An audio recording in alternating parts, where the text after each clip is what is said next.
Hi everyone, Teri Wellbrock here. Just wanted to continue to share the exciting news that the Healing Place podcast, thankful to you as listeners, is now in the top 2.5% globally out of 2,820,473 podcasts as ranked by Listen Score. So still celebrating that and smiling big over that. And be sure to go to my website, which is teriwellbrock.com, TeriWellbrock, and either fill out the pop-up that comes up on the screen when you first arrive at the website, or go up in the corner and click on subscribe and sign up for my monthly Hope for Healing newsletter, because I'm also part of the Shift network now, and I will be sending you links. I'm an affiliate partner with them of just some amazing programs, a lot of free summits and resources and events being conducted on healing. They then give you the opportunity to purchase courses and so forth, but these are free events that you can sign up for. So, and now for another wonderful Hope for Healing conversation. All right, enjoy the show. Welcome everybody to the Healing Place podcast. I am your host, Teri Wellbrock, and I'm doing a happy dance here because I have Dr. Nancy Stella here, who is a psychologist, and I'm so excited in Cincinnati because all of you know that I just moved to Hilton Head Island a year and a half ago from Cincinnati, grew up there my whole life. So yeah, she's here to talk about a book she recently released, Fear Traps, Escape the Triggers That Keep You Stuck. And then a process called Courageous Brain Process, or CBP, 6-step science-based treatment plan to help people overcome fear. Yay! So welcome, Dr. Nancy. Thank you. Thank you, Teri, for having me on today. I appreciate it. Absolutely. And I don't know which direction to go in first. I guess let's talk about this CBP. What is it? And we just talked beforehand with my fear history and anxiety history. I'm so excited to learn about it. Okay. Let me take a step back first and explain what the model grew out of. As a psychologist, I spent 20 years in practice helping patients, treating primarily anxiety and trauma, helping patients find relief. The problem was it didn't fix it. It didn't get rid of it. People would feel better, but it didn't last. And I couldn't quite figure out what was wrong. What I was promised in school, if I just do these things, this will fix people, didn't work. I experienced a trauma of my own. My husband of 22 years had said he no longer loved me and wanted a divorce. And this threw me for a loop. One, because I wasn't expecting it. And two, what it did was trigger old trauma for me. And my reaction to what he had said, the way I reacted, I knew wasn't healthy, and I knew wasn't a way to win him back. I became needy, I cried, I pleaded. And what I realized is I was acting out trauma I had experienced when I was 5. My father had died shortly before I turned 5. And my family was an immigrant family, and he was the patriarch. And when he died, the family fell apart. Okay, I lived with a grandmother who really didn't speak English well. My mother was then in and out of psychiatric hospitals. So I realized when I had lost my dad, I acted appropriately like a 5-year-old. I was crying, I was needy, I was clingy. And I realized I started reenacting that when I was in my 40s, when my husband said he was going to leave. The problem was I couldn't stop it. I didn't know what was going on so that I couldn't stop it. So what I did was I started looking through the neuroscience literature, trying to figure out what was going on with my brain, that it would take me to these scary places. I felt like I was abandoned. I felt literally like I could not survive without him. I was successful at the time. I had a thriving practice. So I knew I could be okay, but I didn't feel like I would. So through my own work, I developed this model. And what I found was it worked for me. And then I started using it with my clients, and I found it worked for them. It's not easy and takes a lot of work, but it works. And basically, just to give a little bit of brain history, and not to get all science walky on you, is that, our brain is designed for survival. It doesn't care if we're happy. It wants us to survive. So anytime we have a traumatic event, and it has to be a traumatic event for that person, somebody else might not think it's traumatic, but if it's traumatic for that person, your brain hangs on to that. And it wants you to avoid any situation like that at all cost. And I'm going to give you just kind of one example. I got stuck on a bridge once, and I had a panic attack. Well, from that day on, I was afraid to drive over bridges. And what I found was it really wasn't so much at the bridge I was afraid of. It was I was afraid of what I was feeling. But my brain hung on to saying, whoa, bridges are bad, so avoid them. And I did for many years. And so what I found was that working through some of the old trauma, I was able to bring myself more into my adult self, almost like reparenting myself. And I developed the model from the steps that I took. Wow. Yeah. I mean, my brain is just sitting here going, yes, because one, we talked about the whole bridge thing before we hit record. Yes. So people who are fans of the show and have been listening for a long time know I've brought it up before but I love this idea of which we've again talked about here on the show before, is the whole brain plasticity thing. Yes. Our brain. And so that's real. Is that what this is? Oh, yes, absolutely. We used to believe, 20 years ago, that once the brain was formed, it was formed, much like concrete, and you're not going to change it. We have found out that the brain has what's called neuroplasticity. And that means we can change. What our brain does is, through our development and through our experience, forms what's called neural pathways. And basically, that's just how our brain communicates with itself and kind of guides us what to be afraid of, what not to be afraid of. The problem is the parts of our brain where like anxiety comes from, or where trauma is stored, can't see reality. So it can't see reality. So it takes its cues from, and this is crude, kind of what our smart brain worries about and our past experiences.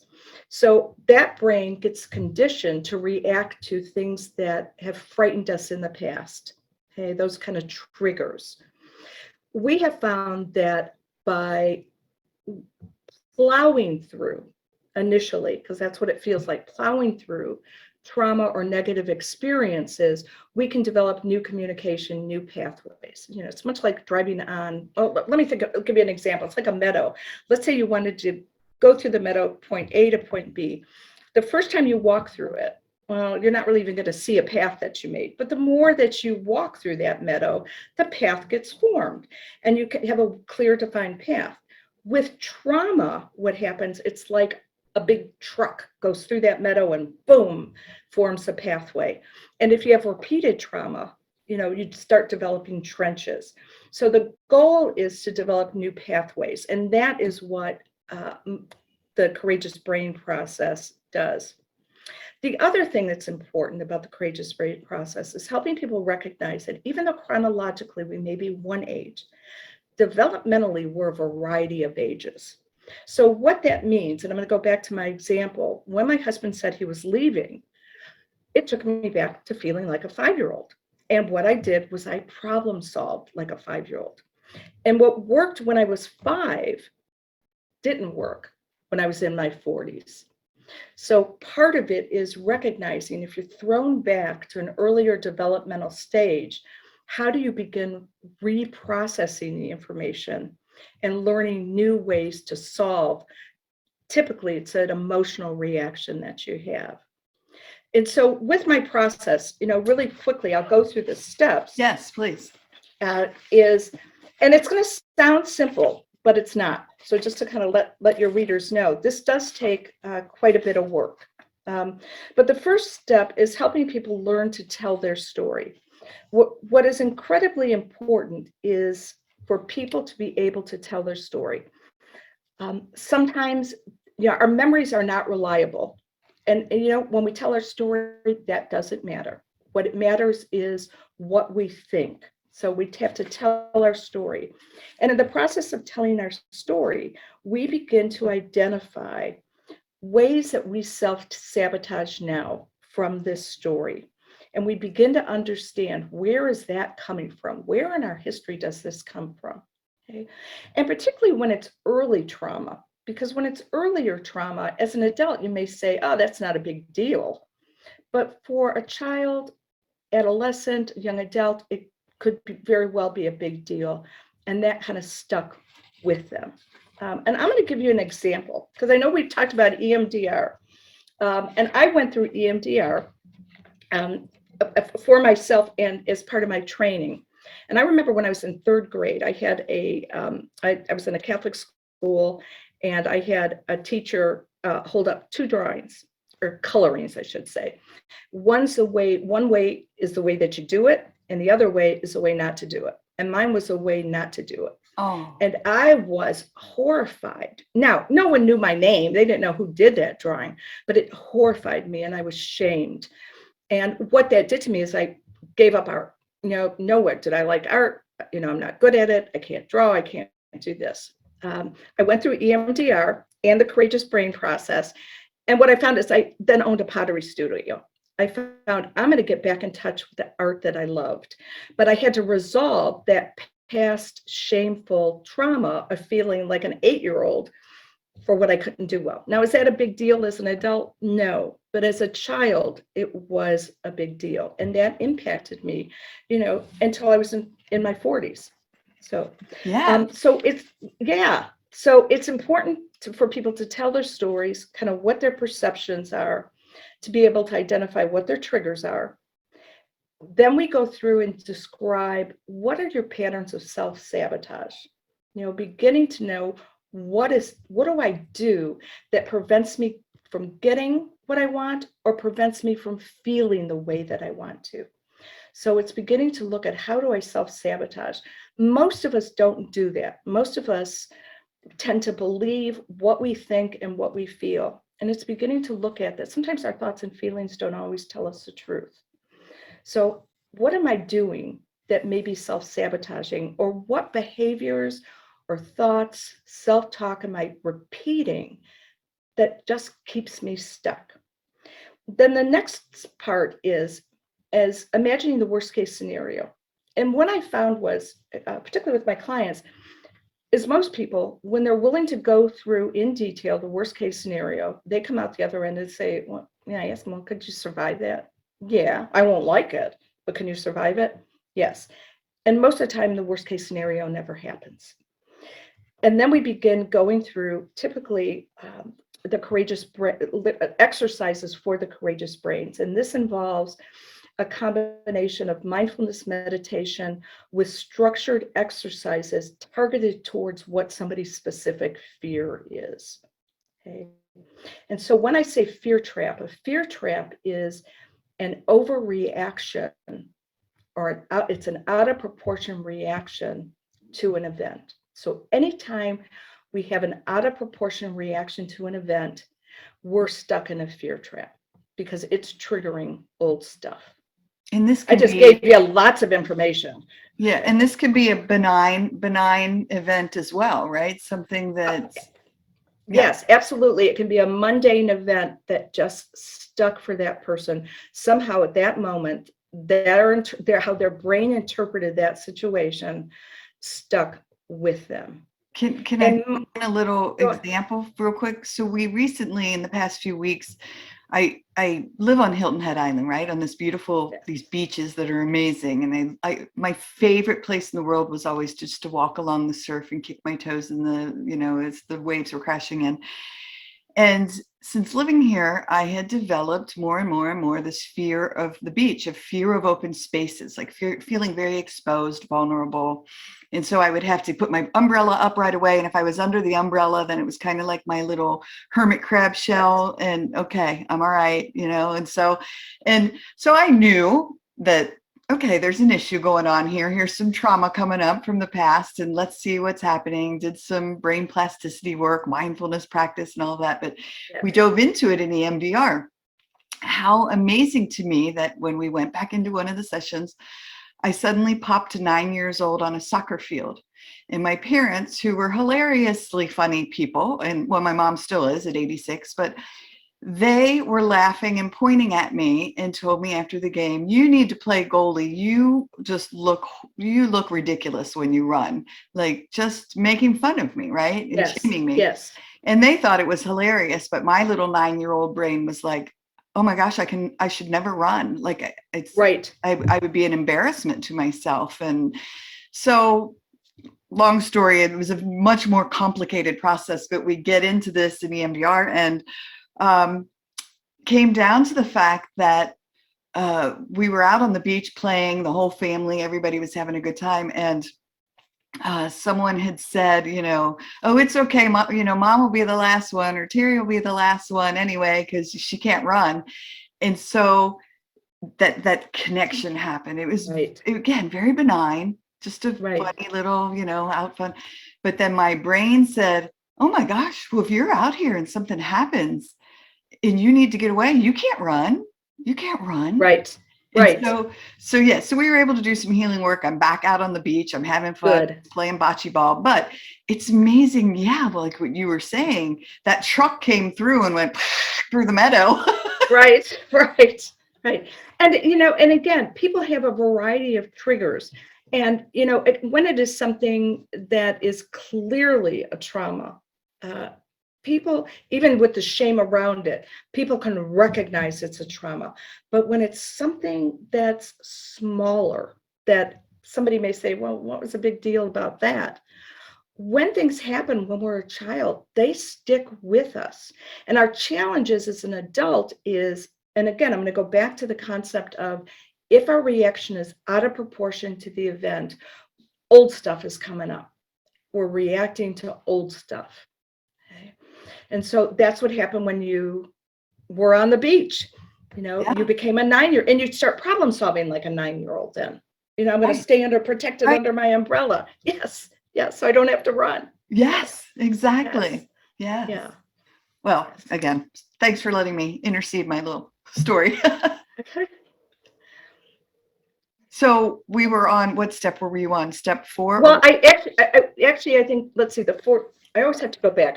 Because with clients, it's a little bit more of a fluid process. But what we do, step 4 is actually identifying the worst case scenario, recognizing that you can survive it. Step 5 is then going through the process of beginning the healing. And I give a series of kind of exercises. And in the book, I identify 6 most common fears that people have. And it starts with very, kind of emotional, primitive fears. Like the first one being alone. I'm afraid of being alone. I'm afraid of being abandoned. And then it goes to a little bit more complex fears, like fear of the unknown or fear of confrontation. And what we do through this series of exercises is the problems identified. We then go through a process of learning to validate those feelings, where they're coming from, and be able to work through on an adult level, what's the solution? Okay. Now, it doesn't mean that these things that happened in the past are going to be happy events. And say, oh, I'm just so glad that happened. But how can I manage my emotional reaction so I am no longer triggered, traumatized by what's happened in the past? How can I live a fear-free life and feel free, no longer be afraid? Doesn't mean we don't get stirred up. It's just recognizing when we're stirred up, how to deal with it. And sometimes what I'll tell people is, if you feel overwhelmed at the moment when you're stirred up, think of I call it the duct tape rule. Imagine for 24 hours, you're just kind of bound by duct tape. You have it over your mouth and you're not going to say anything, respond to it, or do anything. Let it kind of settle, because the brain does settle. We can't be in a high state of anxiety for too long of an extended time, because our body goes, oh, forget it. This is just, this is too much. It's exhausting. So let the brain settle and then decide how you want to respond. And that's how I did it when my marriage was ending. I would have to wait, give myself 24 hours before I would respond to something that triggered me. Wow, that's a really amazing, because I had heard that before, of a panic attack can only last so long, or this heightened anxiety state can only last so long. And yeah, to allow it. And that's one of the things that, again, just comes up so often in trauma recovery work, is just learning to be in the body, learning to allow it, and just recognizing, almost taking a step back from it and saying, okay, what are you trying to tell me? What do I need to learn from this? And what's coming up? Right. And not to be afraid of what you feel, because it really is just a feeling. Panic attacks are terrible. They last on average 8 to 10 minutes. People say, oh, no, I have them all day. Well, what they end up is a series of panic attacks, because what they're focusing on is just what's going on inside them. So their brain is very sensitive to any changes in heart rate, respiration. And if they, starting to calm down, and then they notice an increase, the brain notices an increase, it kind of triggers the body to produce adrenaline, which gives us an uncomfortable feeling. And again, the area in the brain, the amygdala area, where that panic originates from, it's important to remember, we can't see reality. So it takes its cues from how we think. So if we're starting to feel anxiety or upset about something, and we say, oh no, that amygdala goes, oh, I have to protect my person. And how I protect my person is, and most of your listeners probably are aware of the flight, fight, or freeze response. I want them to be protected, because that part of the brain doesn't know, are you reacting to a bridge? Are you reacting to potential conflict? Or are you reacting to a tiger chasing you? So the more the smart brain worries about something, the more that anxiety brain is going to pump out that adrenaline. So, it's looking at a combination of, how do I manage what I think combined with managing what I feel? And oftentimes people have a multitude of self-sabotaging thoughts, which just gets them down that rabbit hole.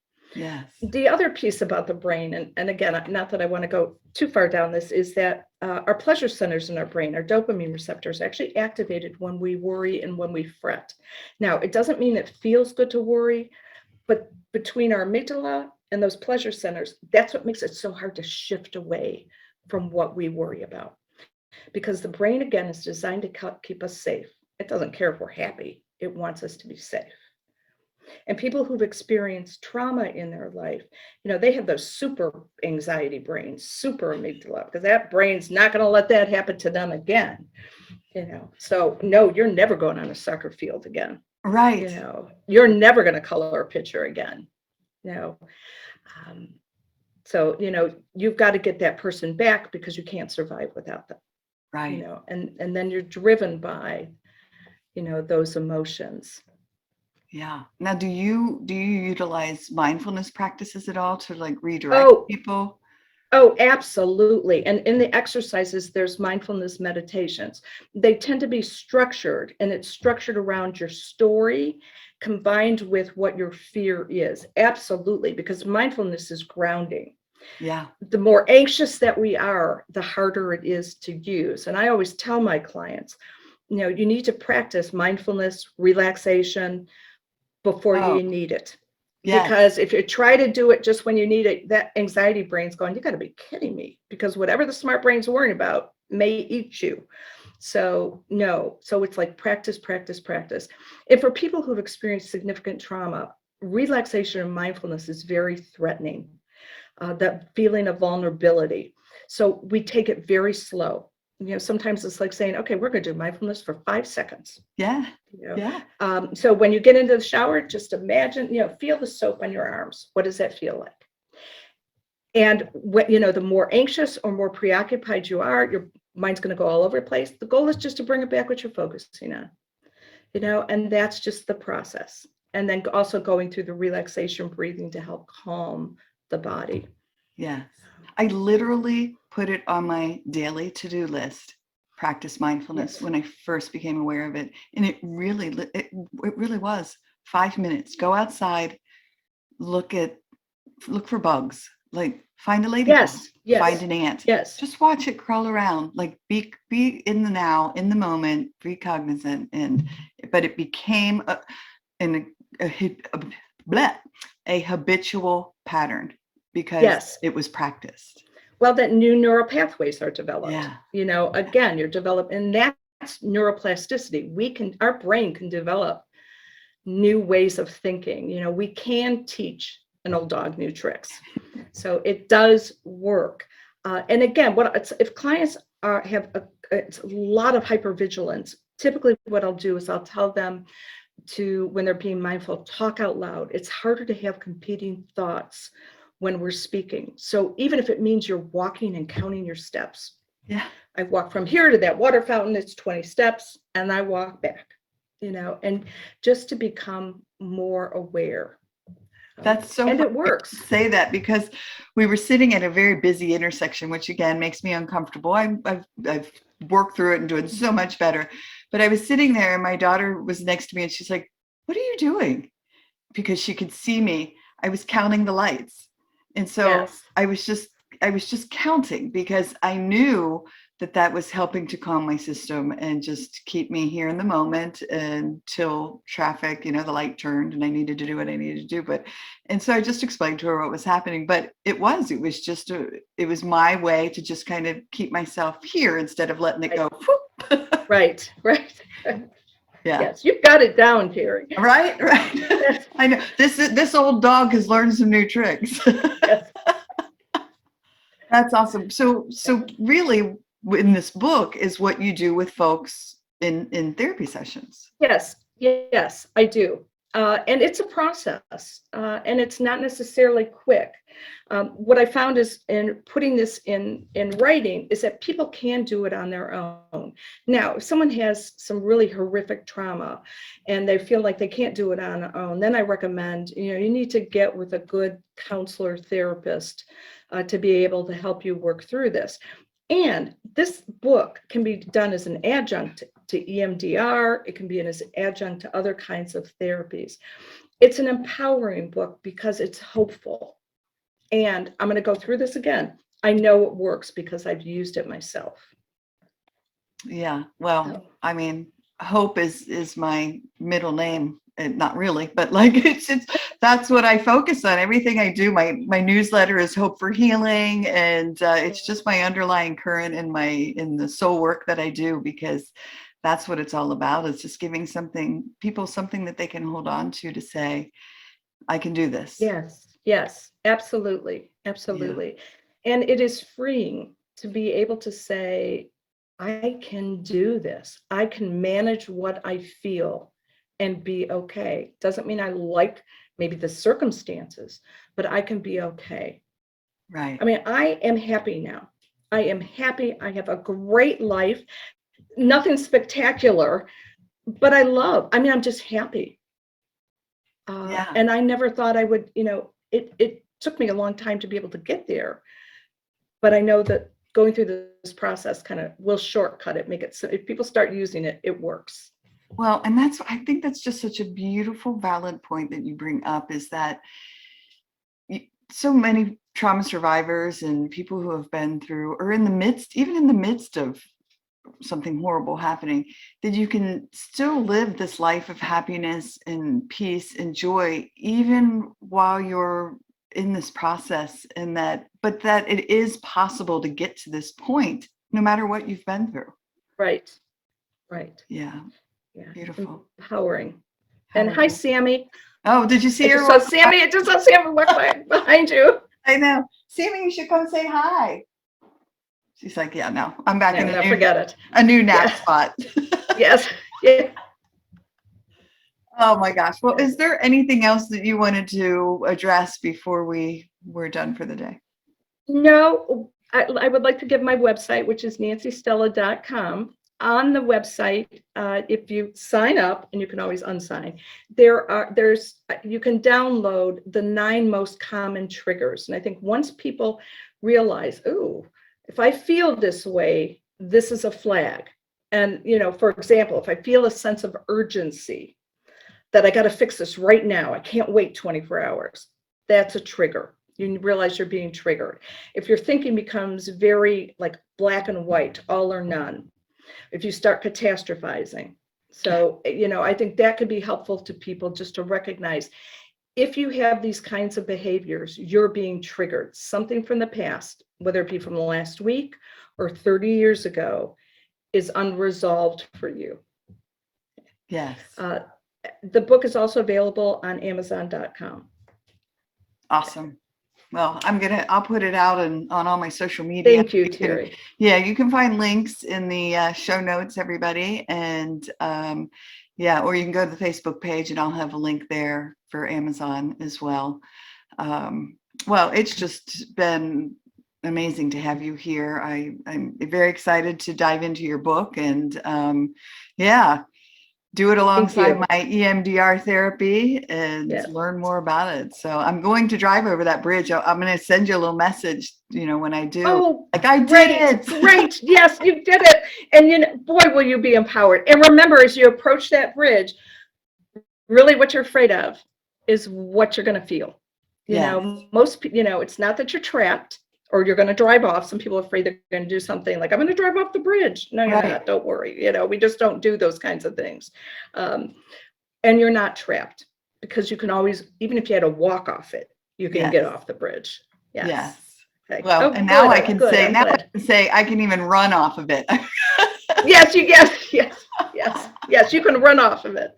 I did. What's so funny is right after that particular session, I signed up for a 5K because I said, I'm going to start training. I don't care if I run like, Phoebe from Friends, if you ever saw that episode. Or arms. Yes.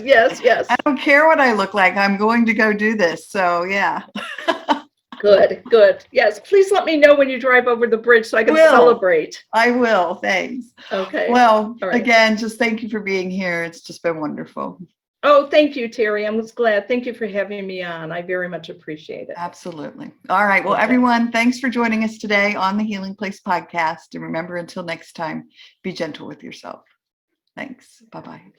Hey, everybody. Teri Wellbrock again.